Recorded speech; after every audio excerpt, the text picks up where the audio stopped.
Cindy, and I work with the ANI team. And today's conversation is close to my heart. And as mentioned by Antonella, we're joined by two incredible change makers from the Ashoka network with extensive experience working with communities.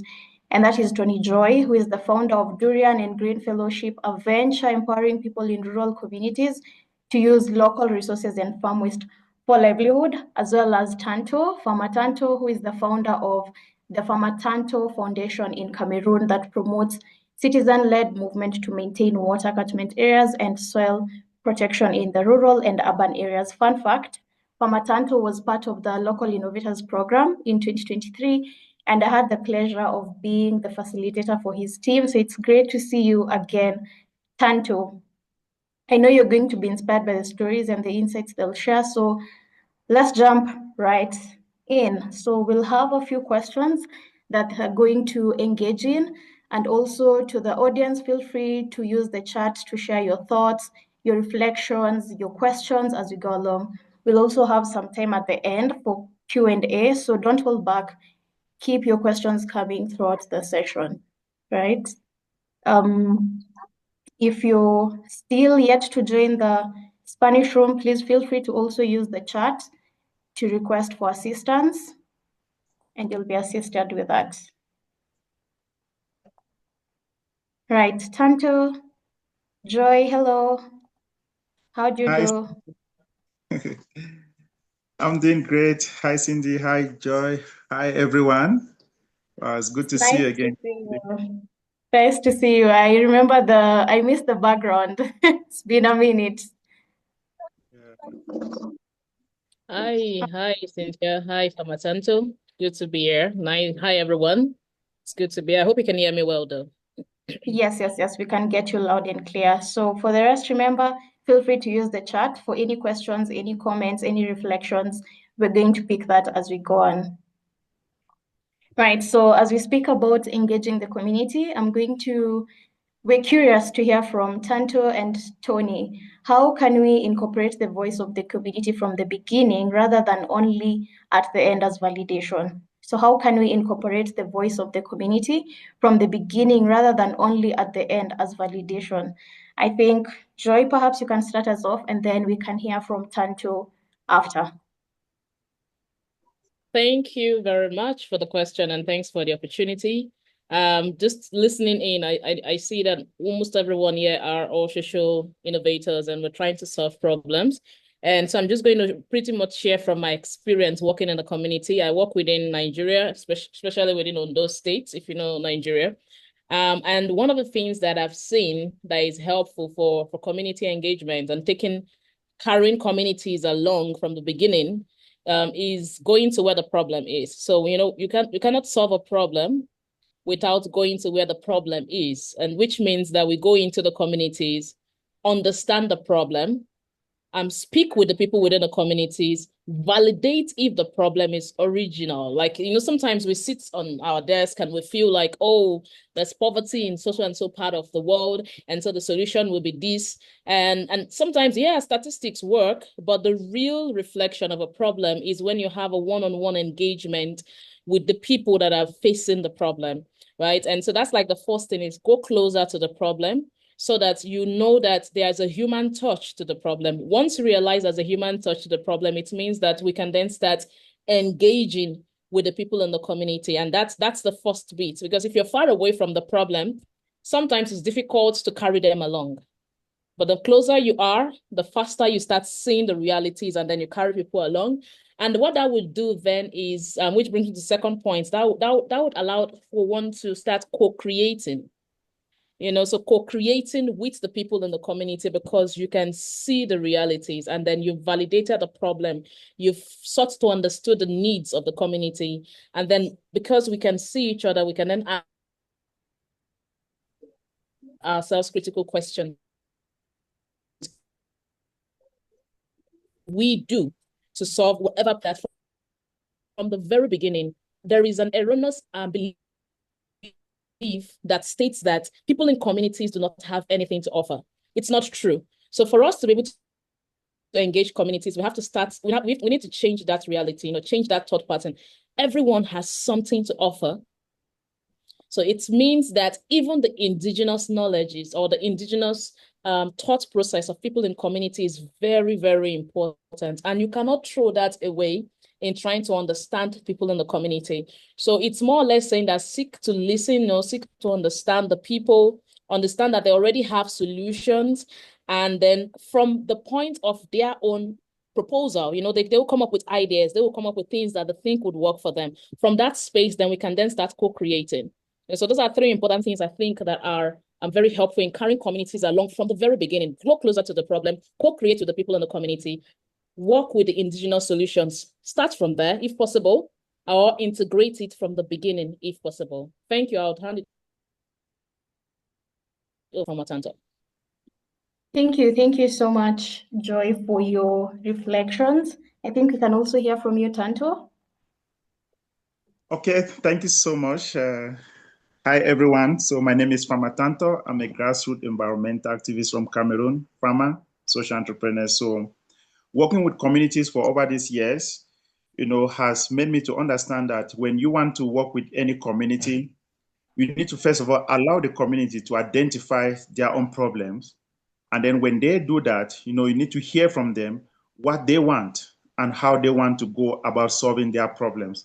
At times, like I work mostly on water issues, and organic farming, agriculture.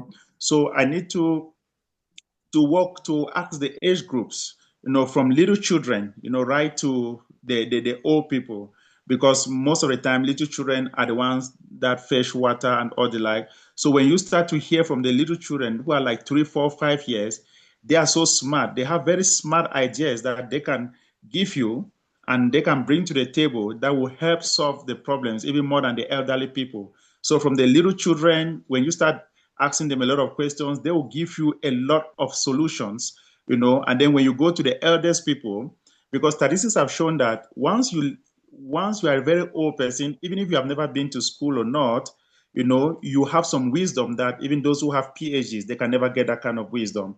So you go to the oldest people in the community and then try to hear from them, how can you solve these kind of problems? So when the old people, because they have lived in the land for so many years, they understand the land better than you, the expatriate. So they were able to give you a lot of ideas and solutions, to solve that problem. So when you engage the community, all age groups, from children to the elderly people, believe me, you are going to have an amazing to your problems. So that is how you can engage the community from the beginning rather than only wait at the end. Thank you.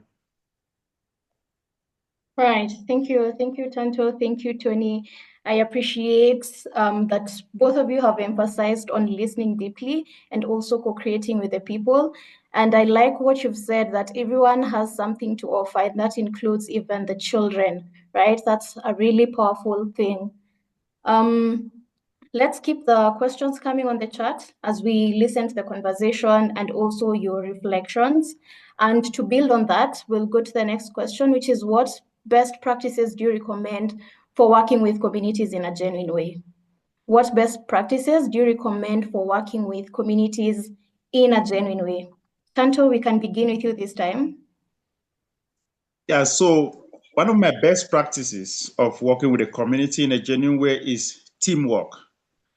Teamwork is so important that when everybody in the community is involved to take active participation, in the problem you are trying to solve, when nobody is left, when nobody is left out, especially those who are who are disabled, those who are disabled, who are living with disabilities, they also have a voice, to offer in your project. Even if they are blind, visually impaired, they also have very good contributions to give.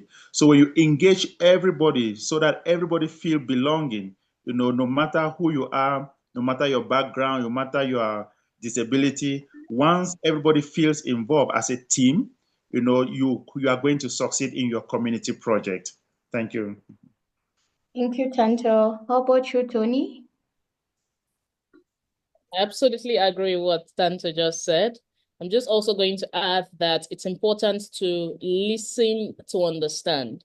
Sometimes we often emphasize listening, But the question is to what end? And I'm saying that as someone who sometimes, because I've had this experience where you have an idea of what would work, you have something in your head and you're like, yeah, this is going to work. But when you go into communities, they are thinking about something entirely different from what you're planning to do.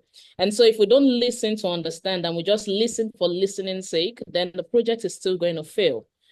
So that's one of the things I think is very important to understand, that it's not when we do community engagements and we do stakeholders meeting and we meet with the children, we meet with the different age groups. It's not just about listening. It's listening to see where they are and also understanding where they want to go without you interfering, if you would ask me, in the process. The other thing is most often we sometimes go into communities as the savior. So like, I'm the savior, I'm the solution provider. And if we really, really want to engage community genuinely, we should go into communities as learners, because we can only understand when we learn. So I'd say the second thing that is important for me is going into communities as learners and not as saviors. We are not saviors. We're more like catalysts. We're just contributing to a process. We are helping. We are co-creators. But once we go as saviors, what happens is, I don't know if some of us have experienced a situation where everyone is depending on only you to solve all the problems, and then they practically do not want to contribute anything to it. And that happens most times when they see you as kind of like a God factor. You're like the person in charge of everything, which is very connected to what Farmer Tantoh was saying. Let there be a team. Let the people be part of the process and let them understand that we are doing this together. And I'm not the only one who has the power to solve the problem. One other thing is this: if we don't build trust in communities, we cannot work with communities. And building trust is it's a difficult but yet a simple task. And why I said it's a difficult task is because sometimes it calls for vulnerability. Sometimes it calls for sincerity, openness. It calls for you being able to be human and not just an organization, right? There's an organization, but there are humans driving the organization. And if we can bring ourselves to share stories with the communities on how these issues affects everyone, how it affects us, how we feel pained by the issues, or if we have a defining story to share, it's important to build that connection that allows the community to trust us, not as a savior, but as kind of a colleague. We are friends. We're doing this together because we think it is also important for us to solve this problem. And then finally, for any solution or anything we are co-creating, once there is a team, we should build like a feedback mechanism. So what that means is that we should be able to talk. Let's talk. If it's going well, let's talk. If it's not going well, let's talk. Let's have like a system where we keep communicating. Because sometimes, depending on how big an organization or how big a project becomes, sometimes the key person, maybe the CEO or whoever who is running, or the project manager, might leave the community for a while and then have like project officers in community. Now, if we break the feedback mechanism or the system of communication, we might not actually know what is going on. So we can actually assume that something incredible is going on in the community, but nothing is actually happening because we have probably broken a system. Or even if something is happening, it might be the case that the community is not even comfortable with it. So it's important to have like a feedback system to track what we are doing. Thank you. Thank you. Thank you. I love that, the idea of teamwork, ensuring that you're able to co-own the process, not just consulting, and something comes out from that, which is building a solution for the people, with the people, which really transforms the solution that you are intending to introduce. And most importantly, what you mentioned around listening to understand where the community is and where they'd like to be, that is really good. And also going into the community as learners, not saviors. Wow, that is brilliant, brilliant information. Thank you so much for that. I'm taking notes. I hope y'all are taking notes as we go on. Keep putting your questions on the chat, putting your experiences on the chat. We're going to pick on that as we continue. All right, so based on your experience, Tanto and Tony, could you share a moment where you, including the community's perspective, changed the direction of a project, or it revealed something you hadn't considered, or a hidden problem? Joe, maybe you could share first. Yes, yes. I was just thinking through something that had happened recently. So when I started to work in community, I started with training. So I would train the people in the communities to use their local resource and waste as a means of livelihood. The foundation of this, right? I wasn't teaching them to use the local resource. I used to teach them to use urban waste to solve problems. So I go into communities, pet bottles, I show them how to use it. But after I went through a training that was defining for me, was with Kantari, and they spoke a lot about how using local solutions, like communities already have solutions, and communities have things that we can use, which led me to then start teaching people in communities to use their local resources and waste for survival. Now, over the years, that has worked.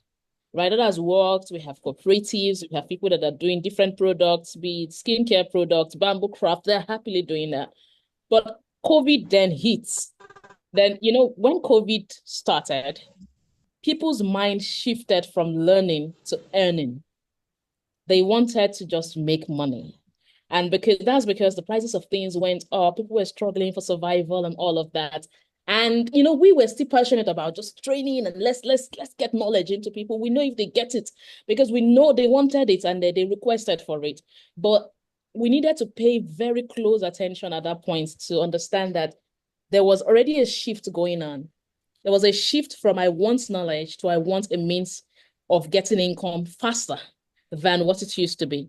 And so what happened is that most of the beneficiaries left making craft and all of that because that's a process.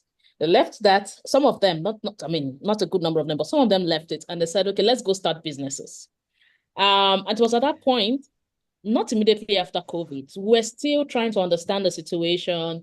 I think it was about 2022 or thereabout. We then decided to go back, do M&E, ask critical questions. Then we figured out that most people just want to improve upon their businesses at this point. While we have young people who are willing to learn, there is a generation of people who are a little more older that just want to improve upon their businesses and all of that, which then led us to now starting a new project. So we didn't like completely delete off a project, but listening to the people gave us the opportunity to see through exactly what they wanted.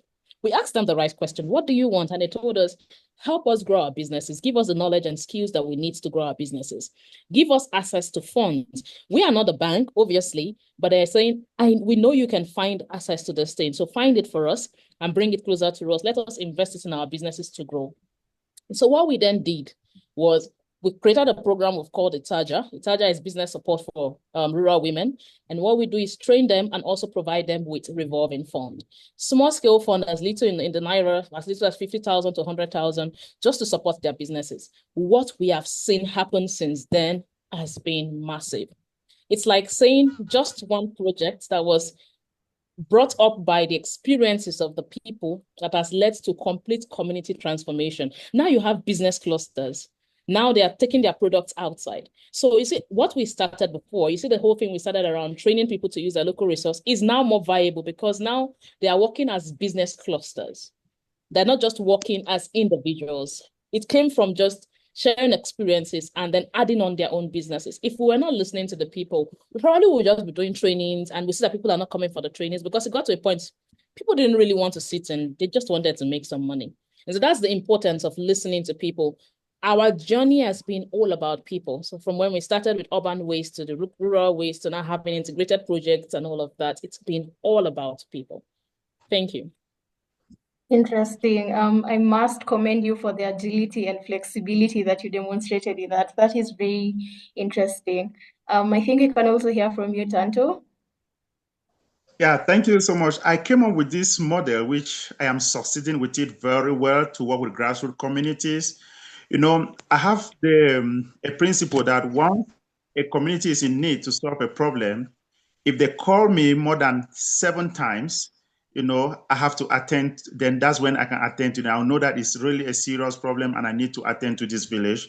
So there's this village that has been calling for me for over 8 years. So 2 years ago, I decided to go visit that village to see about their water situation. And they are really in dire need of water. And I told them there's water everywhere. We just need to harness all the ideas to see how we can solve this water problem. So I did a YouTube video about the village, and they expressed their concern. We went and looked for water catchments in the hills, and I asked them, what do you have on the ground that can help solve this problem? And they told me they have stones, they have sand, they have community labor, that they can dig their pipelines by themselves. They just need technical know-how on how to harness the springs, how to build the water tanks. And 2 years later, this is making 10 years now. So we had some little grants, and I now called the community leaders. They came to my city 300 kilometers away, and I told them, this is your project. I'm not going to come to this village, but you are going to be the solution to your problem.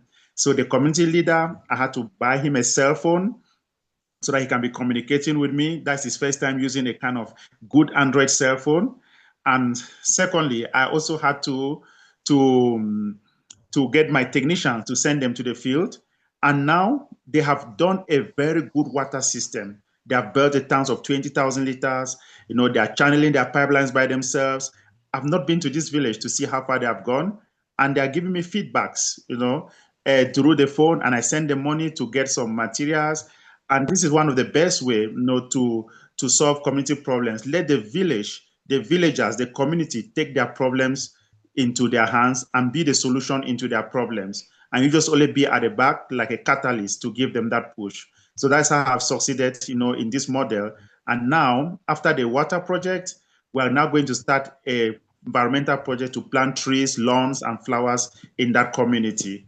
And it's going to be spearheaded by the main leader who had been calling me for over 7 years. So that is one of the best examples, to work at the grassroots, to empower the community to do the work by themselves. Thank you. Amazing, amazing. Just to go back, I think on the issue of COVID hitting and it posing a challenge and having the need to adapt and navigate it, and going back to the initial stage of understanding the community's needs, and again having to shift the project to a completely new project, I think that's something that happens and is not talked about often.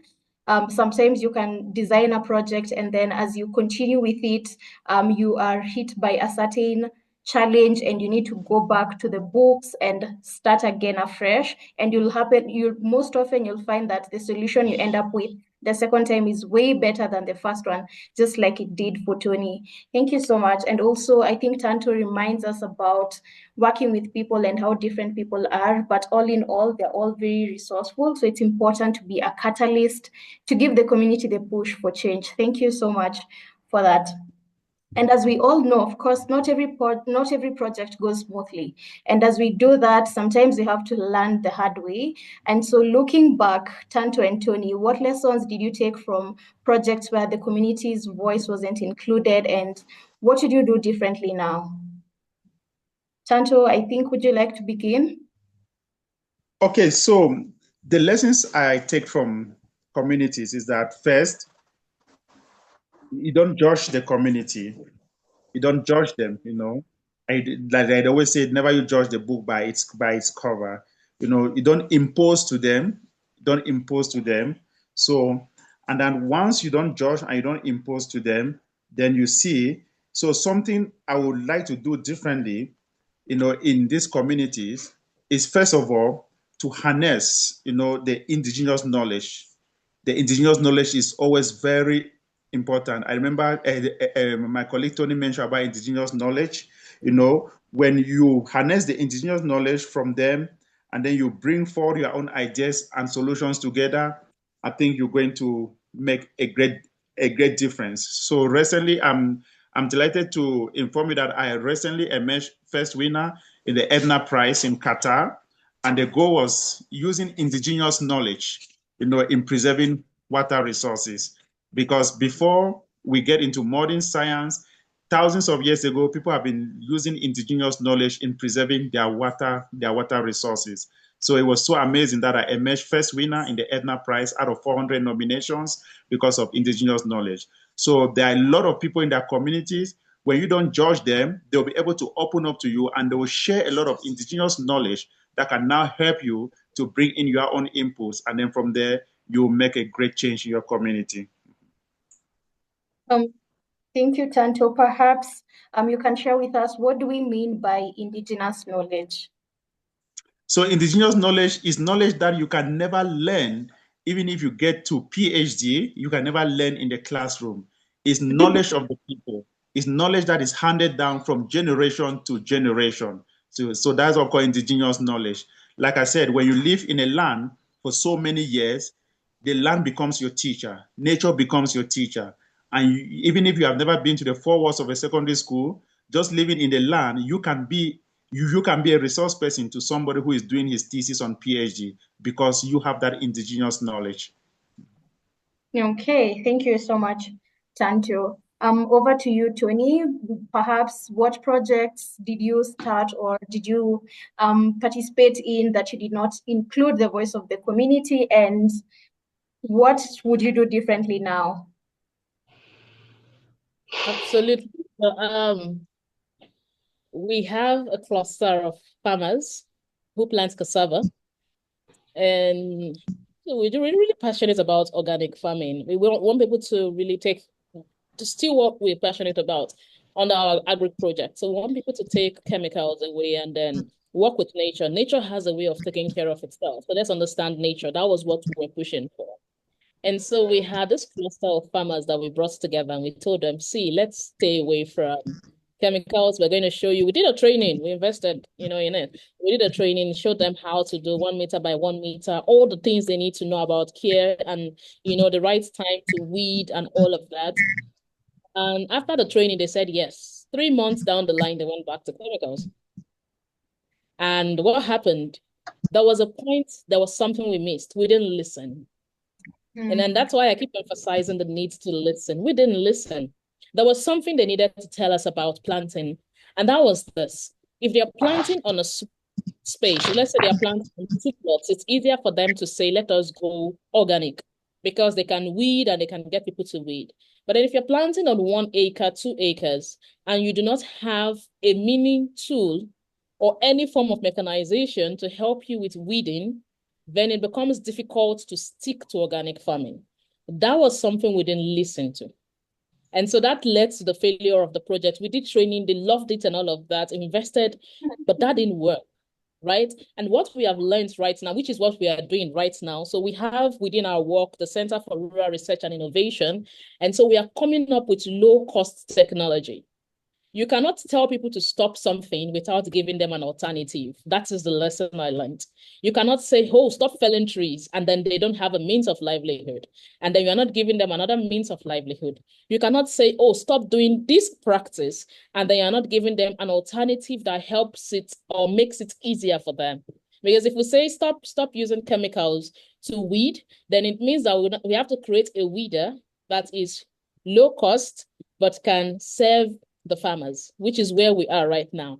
So I think the most important lesson that we learned from that is you cannot tell people to stop a practice, an old practice, without giving them an alternative, because they might stop for a while, but once they realize that the stress is too much on them, they go back to their old practice.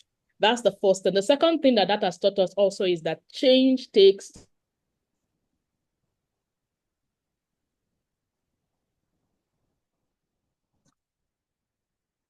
understand, both from the people doing the project. So it's a reality. The funders, like the funders must understand that change takes time. The people doing the project should also understand that change takes time. Nothing is going to happen overnight. So sometimes we go into communities, we have 3 months project, and we say the 3 months project has impacted the lives. Impact is a big word. We use it a lot. So we say it has impacted the lives of 10,000 people. Have we actually impacted the lives of 10,000 people? Have we actually caused any change? 3 months is a short time to know if any community is being transformed. Our example is a clear example because some people, they don't believe in what we are saying, right? They don't believe in the value, or some just find it fancy, and it's going to take a lot of time. Some of the changes we have seen happen within the work that I've done has happened after 5 years. And that's because we are a community-based organization. We are within the community. We work with people in the community. We're noticing that it's taking 5 years. So come to think of 3 months. Nobody is saying 3 months projects are not important. They are. However, the much impact that we might want to achieve might not come in 3 months. And maybe after the 3 months, we need to always go back and ask questions, do monitoring and evaluation, understand if we are succeeding and all of that. That might be very, very important. Thank you. All right, thank you so much, Tony. Thank you, Tanto, for your responses and that. I think one key thing I have learned from that experience is that people are enthusiastic to change. So the minute you introduce change, they are very excited about it and they can get lost in the process. So it's important that you're keen to ensure that you're not missing any part so that you can consider including or having a solution that is full circle. And also just the reminder that change does take time. And as much as change takes time, you also need to take time to listen, understand, and co-create with the people. Don't be in a rush. All right, thank you so much. Tanto, I think let me first see on the chat if we have any questions that have just come up. I can see a lot of congratulations for you, Tanto. Congratulations once again. Charles says, so great to have people from the local who can manage their own project. How do you ensure the sustainability of that? How do you ensure the sustainability of that water project? Do the citizen pay for the water service within their community? I believe that is addressed to you, Tanto. Okay, yeah, just to answer that quickly, at the end of every water project, we trained a water management committee. And then this water management committee must have a woman that will lead the committee because women are the highest users of water in the household. So when you engage them, to play leadership roles when it comes to using water, they will better manage the water even more than men. So when women are trained, a water management committee is trained. So train, the committee, the local people on how to fix the pipelines if it gets burst, on how to fix the stand taps, and then we'll have spare parts that we give them to have like a small toolbox. And then from there, we also charge the committee and the village, to have some annual contributions from each household. It might not be much, it can be just like $1 per year from each household to keep in a fund so that when something gets bad, they'll be able to do the maintenance by themselves. And that is how we have been succeeding in sustaining the various water projects. Right, thank you, Tanto.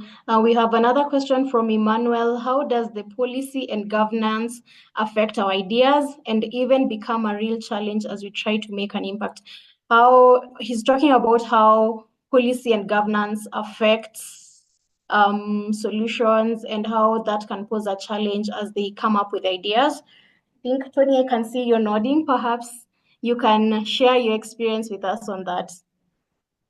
Yeah, thank you for the question. So, for anything that we do, I think we need to understand that the government is there. It doesn't matter how brilliant we think our ideas are, the government is there, policies are there. And the work we have to then do is to understand the policies, understand how the policies impact us, and understand how to work with the policies. Because some policies are there and people are still working with these policies, right? So it's understanding the policy, understanding how you can work around the policy, depending on the sector that you're working in. Some of the sectors have really stringent policies. If you're working, for instance, in anything that has to do with financial inclusion, or you're working in the tech space, there are a couple of policies that are there that you need to understand, and that there are ways to work around it. So it's to ask within your region, ask those that have done the same thing that you're about to do, because people are already doing almost everything that we're all talking about. Even though we might be adding a unique touch to it, there's someone out there who is doing something similar to what I am doing. So the question is, can I locate this person? If we're in the same region, then ask questions. How do I navigate this thing? Especially understanding the policies that are existing in this country, they definitely would have answers. But I know that for every policies, there are way around it. And then maybe there are other ways to interpret or understand the policies that we're not aware of. And the other thing someone told me once was, you cannot be enemies to the government if you're building something within a region. And enemies doesn't mean that you're not saying that the policies are bad. No, that's not what we're saying. In terms of the kind of work that we're doing. So for instance, if I need to work with the Ministry of Women Affairs, because of the kind of work I do with women, it means that I need to know the Ministry of Women Affairs and they need to be aware of the work that I am doing. So we cannot be fighting. I can't be fighting the Ministry of Women Affairs in terms of their what would I call it? Not their policies, but in terms of their relationship. That relationship needs to be there. So it's just building relationship, building network, learning more about the policies, asking those that have gone ahead of us, what are the things that we can do to navigate the situation in different times.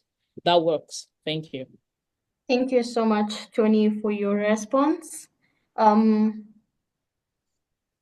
Indeed, do not bypass policy, do not bypass people in authority. Get to know them and build relationships. Very important reminder to us. That was incredible. Thank you for sharing your wisdom with us and your spirit of your work. We really appreciate it. And before we wrap up, we'd like to hear from the audience. One last question from someone who would like an opportunity to speak, perhaps. I can see we have a last question. How can we balance the urgency to drive results with the patience required to build trust, and what does success truly mean to you when the impact of your work may not be visible? Right, how do we build the balance? How do we build balance when we have the urgency to drive results with the patience required to build trust? And what does success truly mean to you when the impact of your work may not be visible for years? I think that's two questions in one. We can hear from you, Tantoh, the first one. How do we balance the urgency to drive results with the patience to build trust with the community? I think in everything, once you have an idea, for systemic change, one of the best principles that I use in communities, I tell them, you need to have a PhD, and this PhD needs to be based on three principles: persistence, hope, and dedication. And you need to maintain consistency. Once you are consistent in everything that you do, it may take even 30 years, and when people see how you are consistent, then people start to believe in you. Amazing, amazing. PhD, persistence, hope, and dedication. And Tony, what do you think success means when the impact of your work may not be visible for years? I think one of the best ways to answer this is to remember that a drop of water would make an ocean, right? That's what we always say. That a drop of water one day would make an ocean. Sometimes the impact of our work is not visible in the first 1 year. The first in 5 years might not be visible. But when people can see the impact, it becomes our understanding. I understand that we're in a space where everyone is rushing. And I think the work that we do is not a work, it's not something where we can run. If we really want to achieve change, we need to take time to work with the people that we have said we want to truly work with. Change takes time. I understand that there's the timeline for funding. I think that might be the perspective again. There's a timeline for funding. They give you a grant. They say 1 year, you have to achieve this in 1 year. I understand that, right? But I think what you can do in that 1 year is work with the scope. There's a scope you can work with that you can see some changes. Sometimes we are trying to reach 50,000 people, when in actual fact, what is realistic and what to achieve the true change that we want to measure might be 500 people with the same resource. So we need to be very realistic with these numbers and everything. But very much so, this is why we need meetings like this. We need to bring funders together. We need to bring partners together. We need to bring social change organizations together to really discuss what does change and success truly mean. Is it how loud we are about the work? Is it the numbers we put together? Or is it the impact that is felt in the community? These are critical questions that we need to ask. But what I would encourage to the person asking the question, just keep doing the work, right? Tell your story from the lens through which you can see it. Like no one is going to really tell that story for you. Tell the story from that lens you can see it. It might be two people that lives that have been transformed. Two is phenomenal. Two is impact, right? And it depends on how you tell the story. So I probably would say, try to learn better how to tell the story of the impact of the work that you're doing. Don't be overshadowed by large numbers. Just keep doing it. Sometimes the impact would come at a time where no one is expecting that it would come. Thank you. Thank you, thank you. A reminder that we should not be the microwave generation, just wanting things up, right? So keep doing the work, be loud about your work, and tell your story. Thank you so much. And also something that you've mentioned, which is very important, define what success is for your initiative, and also what are your measures of impact. Right, I think we have one last question that you can take so that we can close off the conversation. What do we do if the solution we are proffering for the community is not accepted? Okay, what do we do if the solution is not accepted by the government? Any of you can respond to that. Tony or Tanto? Okay, I think as I said, once you are consistent in your ideas, in the solutions that you want to make, at some point, the government will come in. I just want to share with you about my experience. I've been working at the grassroots for 29 years, since when I was a teenager in high school. And that is one of the criteria that made me to emerge, in the Ethna Prize, in Qatar. Is like one of the biggest breakthrough in my life after 29 years, because I've always had a dream to work for my country for 30 years. And this is the 29th year. Just coming back home from Qatar, now the government is like, hey, Tanto has been doing something, because it's all over the news in Qatar, in the world, and all over the media, and here in Cameroon. Now the government now wants to sit and dialogue with me to be like, wow. So if you are doing this and a different country is giving you a prize, it shows that there is something in you that we can sit on the table and talk. And believe me, the policies of water resource management is going to change drastically here in Cameroon. People are going to, the government is going to, the government is going to be, hey, we need to listen to people so we can come up with on how to go about, water resource management. So it's all about being consistent in everything that you do. Thank you. Thank you. Thank you so much, Tanto. Thank you very much, Tony, for making time to share your knowledge with us. And to everyone who asked the questions, thank you for your questions. We have come to the end of today's session. And before we wrap up, of course, I'm going to share a few things with us. Please let's maintain our microphones on mute to avoid interrupting the session kindly. Thank you. So I'm going to share a few things that you are going to anticipate that are coming up next. And the first one is the collective workshop for Mission 1 tools and methodology. That will be happening this Thursday on the 8th of May. And that's going to be a hands-on session where you'll explore practical approaches to apply what we've discussed today. And last but not least is the second webinar. Be on the lookout for the second webinar that's going to happen on the 29th of May, where we'll dive deeper into more changemaker stories and strategies. And with that, we have come to the end of our session today. In case you have any additional questions or comments, feel free to use the community group on WhatsApp, and we're going to respond to that. We're also going to share some of those questions with our speakers, and they can share further insights with us. Thank you all for your time. It was nice seeing you. Wish you a lovely week ahead, and see you when we see each other next. That is on Thursday and on the 29th. Goodbye. Thank you. Goodbye. Thank you very Bye, much. everyone. Thank you very much. Goodbye. Thank you, Cindy. Thank you, Tony and Farmer. It was a pleasure to listen to both of you. Thank you very much. We Thank are you. very inspired to start this new mission, that is Mission 1. Thank you. Thank you very much. Yeah.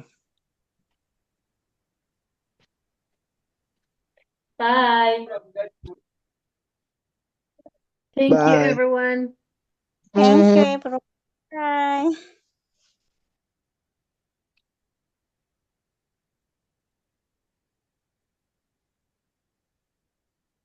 Thank you, everyone. Bye.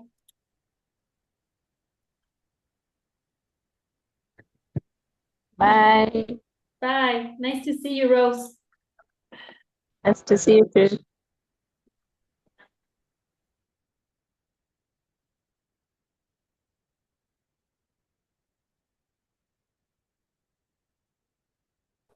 Yeah, bye. Nice to see you, Antonella. Nice to see you. Bye. Thank you. Bye.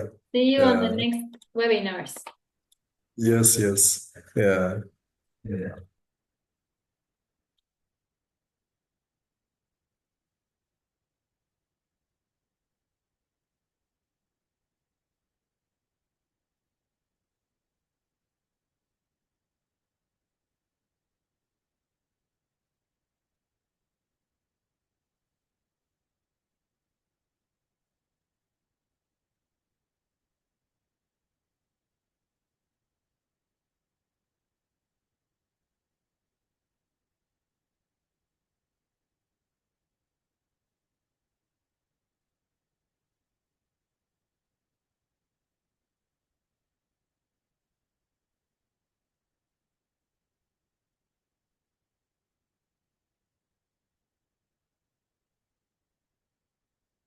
Bye.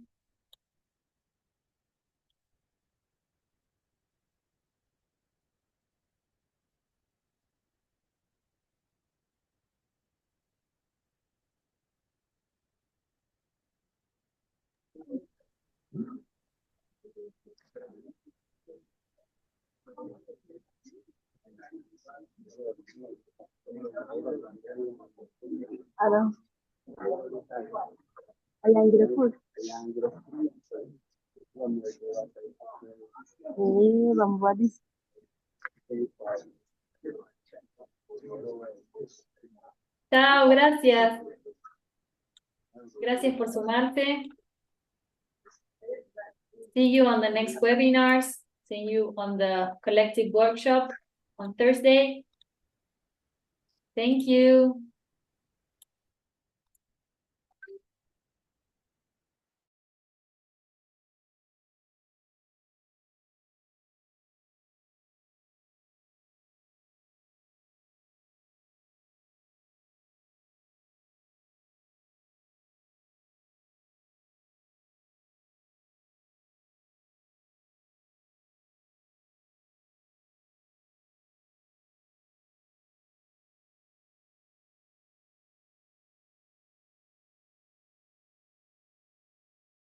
Chao, nos vemos.